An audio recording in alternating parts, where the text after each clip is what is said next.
நம்ம லோகேஷ் கனகராஜ் தற்போது கூலி படத்தை இயக்கிட்டு இருக்காரு. படத்துடைய ஷூட்டிங்ல சூப்பர் ஸ்டாருமே ரொம்ப பிஸியாக இருக்காரு. தற்போது ஜெய்ப்பூர்ல ஷூட்டிங் நடந்து கொண்டிருக்கு. இதனை தொடர்ந்து அடுத்ததாக விசாகப்பட்டினத்துல ஷூட்டிங் நடக்க வாய்ப்பு இருக்கா? விசாகப்பட்டினத்துல முடித்துவிட்டு தொடர்ந்து ஹைதராபாத் பறக்க இருக்காங்க நம்ம படக்குழு. அங்கேயுமே முடித்துவிட்டு துபாய் பறக்க இருக்காங்களாம். துபாயில லாங் ஷெடியூலாகத்தான் இருக்கும் அப்படின்னு சொல்லப்படுது. அதோடு படத்துடைய மிச்ச மீதி வேலைகளை முடித்துவிட்டு போஸ்ட் ப்ரொடக்ஷன் பணிகளை ஸ்டார்ட் பண்ண இருக்காங்க. கூலி படம் நிச்சயம் மே மாதம் தான் ரிலீஸ் ஆகும் அப்படின்னு எதிர்பார்க்கப்படுது.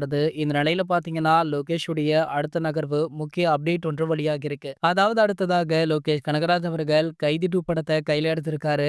இந்த கைதி 2 படத்துல கார்த்தி மட்டுமல்ல சூர்யாவுமே இருக்கார் அப்படின்ற தகவல் முன்பே வெளியாச்சு. சோ இதனடுத்து பாத்தீங்கன்னா தற்போது ஒரு முக்கிய தகவலாக இந்த படத்துல நம்ம லியோ கேரக்டருமே இடம்பெறுமாம். ஆகையால கண்டிப்பாக இந்த படத்துல தளபதி விஜய் அவர்கள் இருக்கார் அப்படின்ற செய்தி தற்போது கிடைச்சிருக்கு. சோ தளபதி விஜய் அவர்கள் அவருடைய கடைசி படமான தளபதி 29வது படத்துல நடிச்சிட்டு இருக்காரு. இதற்கிடையில எப்படி கைதி 2ல நடிப்பார் அப்படின்ற ஒரு சில கேள்விகள் எழுந்தாலுமே லோகேஷ் அவர்கள் இதற்கெல்லாம் முன்பே சம்மதம் வாங்கி உள்ளாராம். ஆகையால கைதி 2 படத்துல ஒரு சில காட்சிகள் தளபதி விஜய் அவர்கள் வருவது உறுதிதான் அப்படின்னு தற்போது ஒரு தகவல் வெளியாகி தளபதி ரசிகர்களை மகிழ்வித்திருக்கு. சோ இது போன்ற சினிமா செய்திகளை பத்தி நீங்க உடனே தெரிஞ்சுக்க நம்மளுடைய தளபதி டாக்கீஸ் அப்படின்ற நம்ம சேனலை சப்ஸ்கிரைப் பண்ணிக்கோங்க.